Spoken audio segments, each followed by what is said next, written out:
Raise your right hand. State after me. Congratulations, Governor. I stand before you today humbled by this deep honor and privilege to serve as your governor of the state of Oklahoma. Now, as governor, my number one goal will be to bring an end to the economic stagnation that our state has been facing, to deal with our budget deficits, and to also work on the lost opportunities that our Oklahoma families have faced. And today marks a beginning of a new era for the state of Oklahoma, and it will be with your help that we'll bring that new era to our state.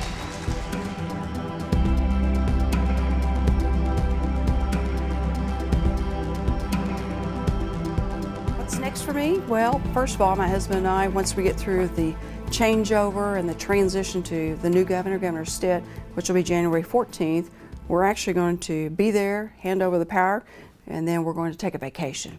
And by ourselves, no children, no security, just by ourselves. And we're very excited about that. And of course, we've been preparing the office for the transition and all of our different divisions of government because we believe in a smooth transition of power, which is important. But we also have to prepare for ourselves, and we began moving all of our towels and sheets and pots and pans and all those things to our house.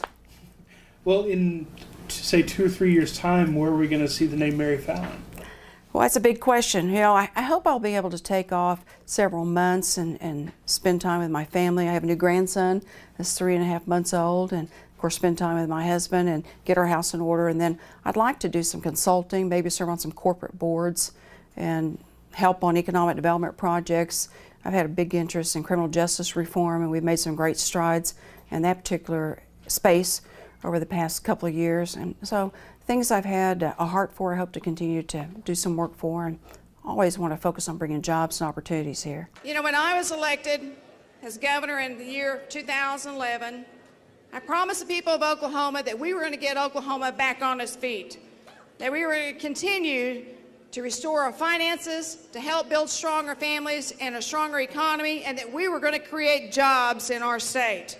And that's exactly what we've been working on for the last 4 years. When you're new to politics, you know, you're pretty, this is it, there's, in my opinion, no opinion. But when you learn more once you're in public service, and especially when you're at this level, or even at the congressional level, where I had the chance to serve for 4 years, you see kind of the bigger picture of things. So, like today, I had a big announcement on some commutations of low-level offenders who had addiction issues that have been given 10 years or more in prison. But under current state law today, they probably would have gotten no prison time at all, or maybe just a few years. So I did some commutations today. But one of the reasons that was important to me was when I first came into office, seeing the big picture of things, we had about 12,500 children who had been neglected or abused or abandoned and ended up in Department of Human Services care. And my mother was a social worker back when I was a young girl. And then I see that the kids who are in Department of Human Services care, they have parents, a parent or maybe more parents, or living with a grandparent whose mother or father have addiction issues.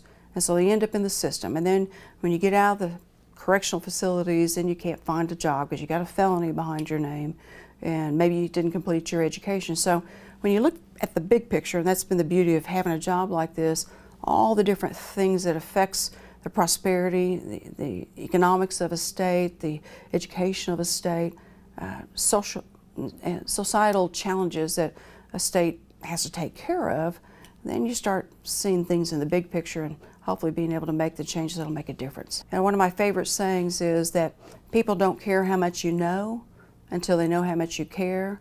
And when you're able to have the authority to act on things that can make a difference for your state, and as people, you know, be bold enough to do it. It's easy to shy away when you might be voting on some legislation, or as a governor having the opportunity to sign something, and maybe you think in your heart it would be wrong policy for Oklahoma because you know something maybe other people don't know, or maybe they just don't understand. Follow your heart and make the right decision. I've had to make a lot of tough decisions over the years of things that maybe my own political party, some or majority of, might have supported legislatively, but I didn't think it was good policy for the state of Oklahoma. and vetoed it. And so you got to be bold and brave and follow your heart. And you may make some mistakes here and there, but it's always an opportunity to learn and do something better. And I am convinced there is no issue, no problem that cannot be solved without the wonderful talents and the ingenuity of our people.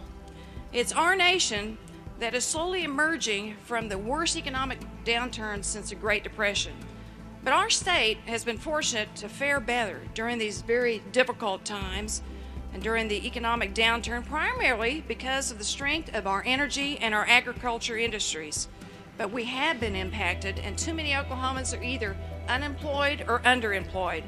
And that's why my administration, along with the legislature, will focus on policies that create jobs. Is there anything that you would change that you've done in your years of service? And maybe let's focus on your terms as governor. Is there anything that you would change? Oh, well, you know, what I wish I could have changed, there were so many years after we climbed out of the recession we were in 2011 when I took office. Finally, 2013, we had $530 million in savings, up from $2 when I took office. We had dropped our unemployment rate from 6.2% down to 3.9% by 2013. 2014, the oil bust happened, and it lasted for a long period of time. 3 years, we had budget shortfalls that kept happening.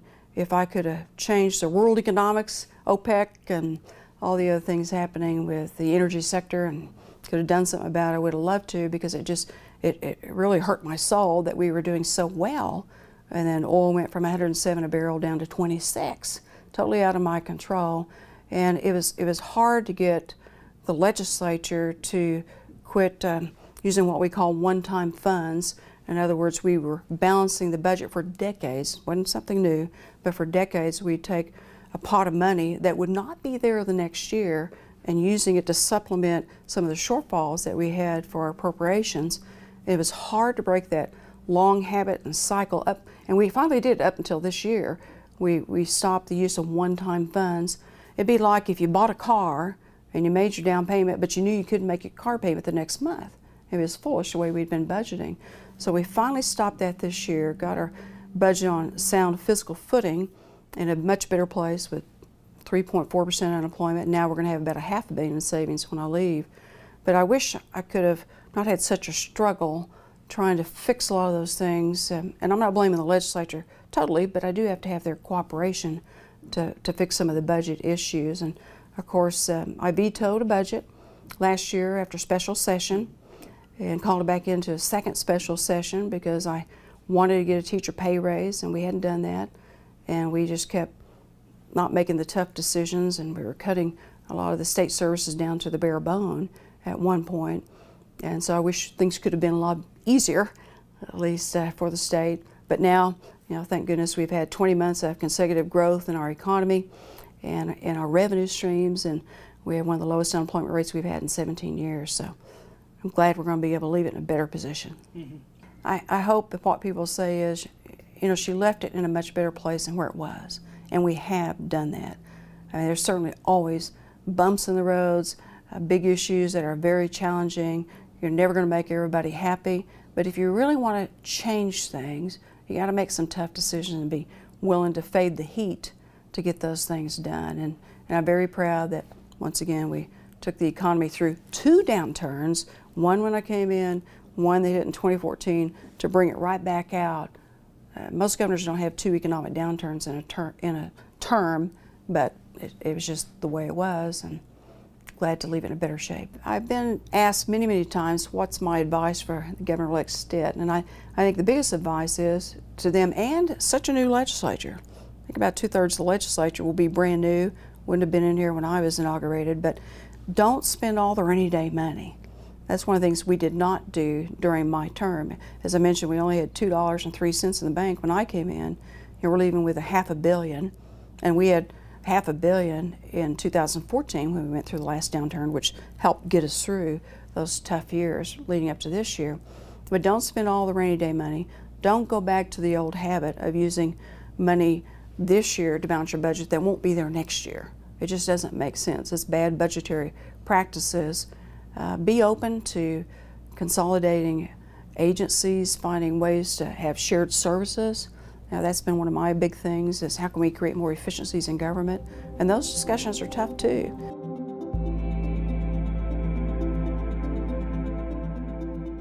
The budget that you vetoed, I remember when that was up for a vote, you walked up to the gallery and sat by yourself looking down on the legislature.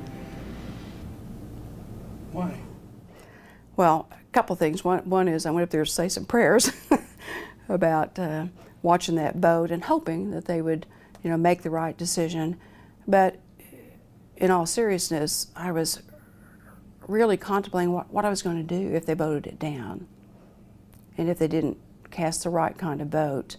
And would it be right to allow us to continue down that path, which was not favorable in the eyes of the nation, as far as continuing to have budget struggles and not facing our challenges and our problems face on and accepting it and doing something about it, or taking the easy road and just saying, okay, well, I'll just sign this and go on down the road. We didn't fix things. We didn't give the teachers a pay raise. We didn't fix the budget holes. We just blazed over it again. But after watching that and listening to it, and I remember one legislator saying, well, this is the best we can do.